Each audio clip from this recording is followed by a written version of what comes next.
उपचुनाव में BJP tie tie फिस। क्या अपनी बुरी हार से बीजेपी कुछ सीख लेगी? 32 में से 25 सीटों पर दूसरे दलों का हुआ कब्जा। 3 लोकसभा और 29 विधानसभा सीटों पर हुए उपचुनाव में भारतीय जनता पार्टी की करारी हार हुई है। सदस्यों की मृत्यु की वजह से कुछ सीटें खाली हुई थी और कुछ सीटें पार्टी दल बदलने की वजह से खाली हुई थी और देश के 13 राज्यों में इन सीटों पर शनिवार को वोट डाले गए और 2 नवंबर को गिनती हुई। लेकिन देश को विश्वगुरु बनाने की बात कहने वाली, देश को विकास की ओर ले जाने का दंभ भरने वाली और विश्व भर में भारत का डंका बजाने की बात कहने वाली भारतीय जनता पार्टी की करारी हार हुई है।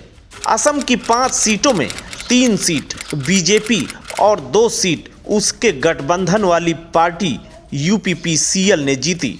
पश्चिम बंगाल में 4 में से 4 ममता बनर्जी ने जीती।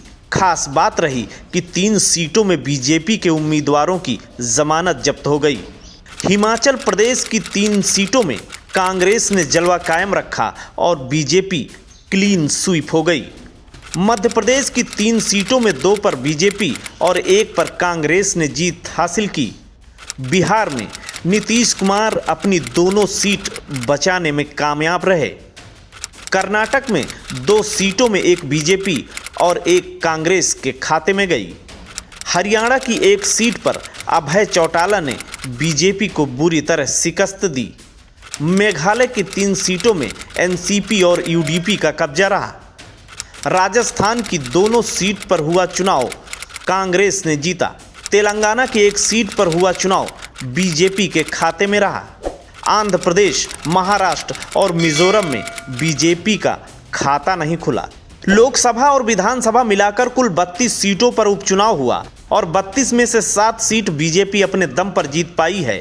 तो क्या मोदी का जादू अब खत्म हो चला है? क्या बीजेपी की नीतियां देश की जनता को रास नहीं आ रही है?